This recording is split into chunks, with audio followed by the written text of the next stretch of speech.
Hello दोस्तों, आपका आपके अपने चैनल लर्न विद टीपीआर पर स्वागत है। आज हम माइक्रो इकोनॉमिक्स का एक बहुत इंपॉर्टेंट कॉन्सेप्ट समझने वाले हैं जिसे कहते हैं इनडिफरेंस कर्व।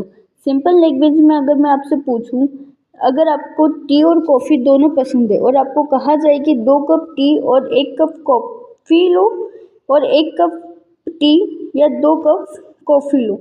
अगर आपको ये 2 कॉम्बिनेशन दे दे कि 2 कप टी या और 1 कप कॉफ़ी या 1 कप टी और 2 कप कॉफ़ी, और दोनों कॉम्बिनेशन से आपको सेम सेटिस्फेक्शन मिल रहा हो, तो इकोनॉमिक्स में इस सिचुएशन को इनडिफरेंस कहते हैं। और जब इन कॉम्बिनेशन को ग्राफ पर शो किया जाता है तो जो कर्व बनती है उसे इनडिफरेंस कर्व कहते हैं। इस वीडियो में हम स्टेप बाय स्टेप समझेंगे इनडिफरेंस कर्व की डेफिनेशन, एग्जाम्पल्स, इनडिफरेंस कर्व का डायग्राम, इनडिफरेंस कर्व की एग्जप्शंस, इनडिफरेंस कर्व के फीचर्स और इनडिफरेंस में। तो चलिए शुरू करते हैं। सबसे पहले देखते हैं इनडिफरेंस कर्व की डेफिनेशन। तो बच्चों, इकोनॉमिक्स में इनडिफरेंस कर्व एक ऐसी कर्व होती है जो 2 गुड्स के डिफरेंट कॉम्बिनेशन को शो करती है जो कंज्यूमर को इक्वल सेटिस्फेक्शन या यूटिलिटी देते हैं। अगर सिंपल वर्ड्स में कहूँ तो कंज्यूमर को किसी भी कॉम्बिनेशन से सेम सेटिस्फेक्शन मिल रहा होता है, इसलिए उसके लिए कोई भी कॉम्बिनेशन चूज करना सेम होता है, मतलब एक जैसा ही होता है। जब आपको दोनों सभी चीजों से एक जैसा सेटिस्फेक्शन मिले तो आप कोई भी चीज लो, आपको सेटिस्फेक्शन तो सेम ही मिलेगा। तो उसके लिए कोई भी चीज खरीदना सेम ही होता है। एग्जाम से देखिए, एग्जाम पॉइंट ऑफ व्यू से देखिए तो इसकी डेफिनेशन बनेगी, indifference curve is a curve that represent different combinations of 2 goods which gives the consumer equal level of satisfaction. यानी कि एक ऐसा कर्व जो अलग अलग कॉम्बिनेशंस गुड्स के रिप्रेजेंट करे एक कर्व के एक डायग्राम के माध्यम से, जो कि कंज्यूमर को इक्वल लेवल का सेटिस्फेक्शन देता हो। ये है इनडिफरेंस कर्व का डायग्राम, जहाँ पे एक तरफ दे रखा है गुड 1 और दूसरी तरफ दे रखा है गुड 2, और ये पूरा डायग्राम है। एग्जाम में आपसे अगर डायग्राम पूछे तो आपको एग्जाम में भी यही डायग्राम बनाना है, क्योंकि इसमें जितने भी पॉइंट्स बने हुए दिख रहे हैं ना आपको, वो सभी कंज्यूमर को एक जैसा सेटिस्फेक्शन दे रहे हैं। अब गुड 1 की जगह आप चाहो तो पिज्जा रख लो, गुड 2 की जगह बर्गर रख लो, आप कुछ भी नाम दे सकते हो। लेकिन अगर आपको एग्जाम में पूछा जाए कि इनडिफरेंस कर्व कैसा होता है, उसे ड्रॉ करो, तो आपको ये डायग्राम बना के वहां पे दे देना है और कुछ भी नहीं करना है। अब देखते हैं फीचर्स और प्रॉपर्टीज ऑफ इनडिफरेंस कर्व। सबसे पहले है indifference curve slope downward from left to right. यानी कि इनडिफरेंस कर्व का जो स्लोप होता है वो हमेशा लेफ्ट टू राइट होता है। ऐसा क्यों होता है? क्योंकि अगर एक गुड बढ़ता है तो दूसरा गुड कम करना पड़ेगा, तभी सेटिस्फेक्शन सेम रहेगा। मतलब कोई भी गुड अगर आप लेते हो तो अगर एक चीज बढ़ेगी तो दूसरी कम होगी ही। क्लियर सी बात है ये कि अगर दोनों आपको सेम लेवल पे तो मिलेगा नहीं, अगर एक ज्यादा होगा तो एक कम होगा। तो वही यहाँ पे ये स्लोप दिखाता है, दर्शाता है कि एक चीज अगर बढ़ती है तो दूसरी कम होती है, इसलिए ये हमेशा लेफ्ट टू राइट स्लोप होता है इसका। सेकेंड है higher indifference curve gives greater level of utility. यानी कि जो हायर इनडिफरेंस कर्व होगा, मतलब सबसे ऊपर जो इनडिफरेंस कर्व होता है वो आपको सबसे ज्यादा यूटिलिटी देता है, सबसे ज्यादा यूटिलिटी शो करता है, यानी कि सेटिस्फेक्शन सबसे ज्यादा उसी से मिलता है। थर्ड है two indifference curves never intersect. यानी कि 2 इनडिफरेंस कर्व कभी भी एक दूसरे को इंटरसेक्ट नहीं करते, क्योंकि अगर इंटरसेक्ट करेंगे तो सेटिस्फेक्शन इक्वल नहीं रह पाएगा, इसलिए ये दोनों कभी भी इंटरसेक्ट नहीं करते 2 इनडिफरेंस कर्व्स। अब आते हैं एब्जर्प्शंस ऑफ इनडिफरेंस कर्व पे। तो इनडिफरेंस कर्व एनालिसिस कुछ इंपॉर्टेंट एब्जर्प्शन पर बेस्ड होता है। एब्जर्प्शंस यानी कि मान्यताएं, कुछ मान्यताएं होती है इनडिफरेंस कर्व की, जिसमें से फर्स्ट है more quantity is better than the less quantity of goods. यानी कि इसके अंदर कंज्यूमर जो होता है वो रेशनल होता है और हमेशा मैक्सिमम सेटिस्फेक्शन लेने की कोशिश करता है। मतलब जहाँ पे आपको क्वांटिटी ज्यादा मिलेगी उस चीज को लेने की कोशिश करता है। फॉर एग्जाम्पल, अगर आपके पास चॉइस हो कि 3 पिज्जा और 3 बर्गर या फिर 1 पिज्जा और 1 बर्गर लेना है, तो आप क्या चूज करोगे? 3 पिज्जा और 3 बर्गर। क्यों? क्योंकि उसमें क्वांटिटी ज्यादा है, आपको 3 मिल रहे हो, जहाँ पे आपको दूसरे ऑप्शन में सिर्फ 1 मिल रहे हैं। तो इसलिए जहाँ इसमें यही कहा जा रहा है कि जो कंज्यूमर है वो पहला ऑप्शन यानी कि 3 पिज्जा और 3 बर्गर चूज करेगा, क्योंकि वहां पे क्वांटिटी ज्यादा है। सेकेंड है प्रेफरेंस और indifference of consumer are transitive. मतलब इसके अंदर आप सिर्फ 2 गुड्स को कंसिडर कर सकते हो, यानी कि सिर्फ 2 गुड्स ही ले सकते हो, या तो टी और कॉफी ले लो या पिज्जा और बर्गर ले लो। अब 2 की जगह तीसरा गुड नहीं ले सकते। अगर आपके पास टी, कॉफी और मिल्क शेक, अगर ये 3 चीजें दे रखी तो आप टी और कॉफी ले सकते हो, या फिर मिल्क शेक और कॉफी ले सकते हो। ऐसे 2-2 के कॉम्बिनेशन से आप ले सकते हो। कोई तीसरी चीज अगर आपके सामने आती है तो आपको उस चीज को नहीं लेना है। जो चीज आपको सबसे ज्यादा सेटिस्फेक्शन दे, उन 2 चीजों को आपको हमेशा चूज करना होता है इसके अंदर। थर्ड है यूटिलिटी इज ऑर्डिनल, यानी कि सेटिस्फेक्शन को एग्जैक्ट नंबर में मेजर नहीं किया जाता है, सिर्फ रैंकिंग की जाती है। कॉम्बिनेशन ए और कॉम्बिनेशन बी रैंकिंग की जाती है, यानी कि मतलब ये है कि ऑर्डिनल यूटिलिटी एनालिसिस हमने पढ़ा था पहले वाले वीडियो में। उसमें हमने पढ़ा था कि ऑर्डिनल के अंदर जो कंज्यूमर की चॉइस होती है, जो कंज्यूमर का पसंद नापसंद होती है, उसके बेस पे चीजें सेलेक्ट की जाती है। तो यहाँ पे वही कहा जा रहा है कि इसमें नंबर से कोई लेना देना नहीं होता है कि उसमें कितने पैसे हैं या क्या है, कुछ भी लेना देना नहीं होता है। इसके अंदर सिर्फ आपको कंज्यूमर की चॉइस होती है, कंज्यूमर की पसंद होती है कि अगर कंज्यूमर कॉम्बिनेशन ए पसंद है तो वो ए ले, और कॉम्बिनेशन सेकंड पसंद है तो सेकंड ले। ये कंज्यूमर पे की पसंद पे डिपेंड करता है। लास्ट और 4 एब्जॉर्प्शन है diminishing marginal rate of substitution, यानी कि जब कंज्यूमर एक गुड को ज्यादा कंज्यूम कर लेता है, यानी कि ज्यादा यूज करता है, तो दूसरे गुड को जो सेक्रीफाइस करने की जो विलिंगनेस होती है वो कम हो जाती है। यानी कि जैसे मैंने आपको पहले एग्जांपल दिया कि टी, कॉफी और मिल्क शेक, ये 3 चीजें आपके सामने हैं, आपको इन तीनों में से किसी एक चीज को चूज करना है ना। 2 चीज को चूज करना है। तो आपने अगर टी और कॉफी को यूज किया तो जाहिर सी बात है अगर आपने इन दोनों चीजों को यूज कर लिया, ज्यादा से ज्यादा यूज कर लिया, तो आपको मिल्क शेक गंवाने की कोई भी दुख नहीं होगा, यानी कि विलिंगनेस, यानी कि कोई दुख नहीं होगा, कोई प्रॉब्लम नहीं होगी कि ये सोच के कि हमने वो नहीं लिया या हमने वो चीज नहीं खरीदी।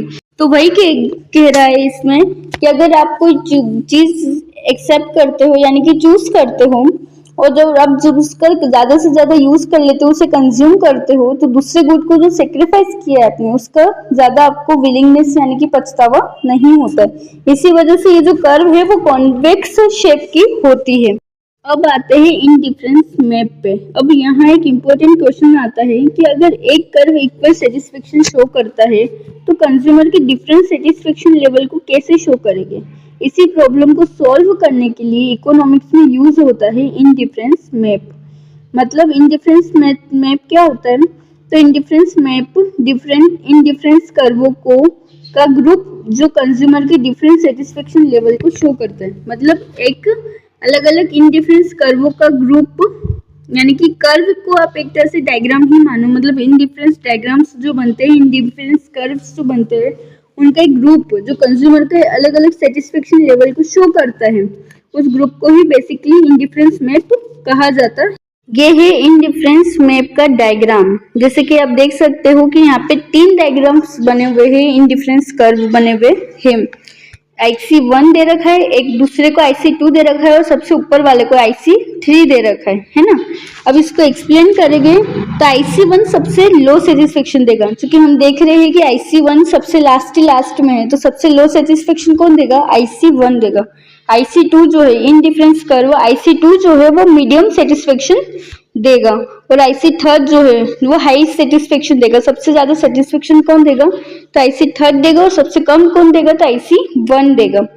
जो हमने अभी प्रॉपर्टीज में फीचर्स में भी पढ़ा कि IC सबसे ऊपर वाला जो हाइगर होती है इंडिफरेंस कर्व होता है, वो सबसे ज्यादा सेटिस्फेक्शन देता है, हाईएस्ट सेटिस्फेक्शन गिव इट, है ना।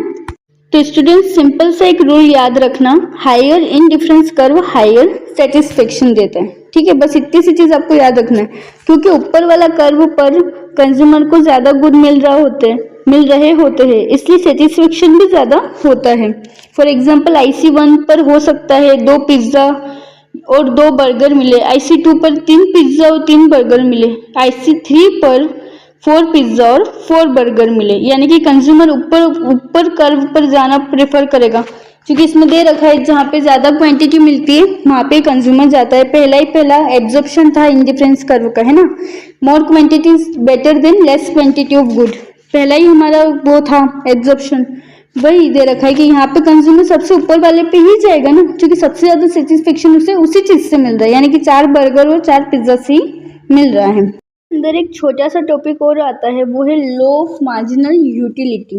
क्या आपने कभी ध्यान दिया है कि जब हमें बहुत ज़्यादा प्यास लगती है तो पानी का पहला गिलास बहुत ज़्यादा अच्छा लगता है, लेकिन जैसे जैसे हम गिलास पीते जाते हैं, पानी पीते जाते हैं, उतना मज़ा नहीं आता। यही कॉन्सेप्ट इकोनॉमिक्स में बहुत फेमस लॉ बताता है, जिसे कहते हैं law of diminishing marginal utility. आज वैसे तो मैं आपको पहले वाली वीडियो में बता चुकी हूँ कि यूटिलिटी का मतलब क्या होता है, लेकिन फिर भी अगर आप समझना चाहो तो यूटिलिटी को शॉर्ट वे में कहा जाता है सेटिस्फेक्शन, यानी कि संतुष्टि। ठीक है ना। बाकी यूटिलिटी पूरा की क्या होता है, कैसे होता है, ये पूरी चीज़ें मैं आपको इसके पहले वाले वीडियो में समझा चुकी हूँ इकोनॉमिक्स के। तो आप वहाँ पे डिस्क्रिप्शन में मैंने उस वीडियो की लिंक दे रखी है, तो आप वहाँ पे जाके इसे समझ सकते हैं। अगर अभी इस वक्त मैं आपको सिंपल वर्ड में कहूँ तो यूटिलिटी यानी कि सेटिस्फेक्शन, संतुष्टि, जो हमें किसी गुड या सर्विस को प्राप्त करने से मिलती है वो। जैसे हमें पिज़्ज़ा खाने से सेटिस्फेक्शन मिल रहा है, चॉकलेट खाने से हैप्पीनेस मिलती, पानी पीने से राहत मिलती, ये सब यूटिलिटी ही होता है। अब अगर हम देखें मार्जिनल यूटिलिटी क्या होता है, तो मार्जिनल यूटिलिटी एक किसी वस्तु की एक अतिरिक्त यूनिट कंज्यूम करने से मिलने वाली अतिरिक्त सेटिस्फेक्शन, यानी कि मार्जिनल यूटिलिटी एक एडिशनल यूनिट होती है जो हमारे गुड्स के अंदर आ जाती है। इसको भी मैं पूरा समझा चुकी हूँ पहले वाले वीडियो में, आप वहाँ से इसको भी पूरी तरह से इन डिटेल समझ सकते हैं। वीडियो की लिंक डिस्क्रिप्शन में मैंने दे रखी है।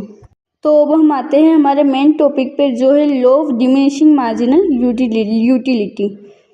जब कोई व्यक्ति किसी वस्तु की लगातार यूनिट्स कंज्यूम करता है तो हर अगली यूनिट से मिलने वाली मार्जिनल यूटिलिटी धीरे धीरे कम होती जाती है। सिंपल वर्ड्स में कहूँ तो जितनी ज़्यादा बार आप एक ही चीज़ इस्तेमाल करते जाओगे उतना ही कम मज़ा आता जाएगा, है ना।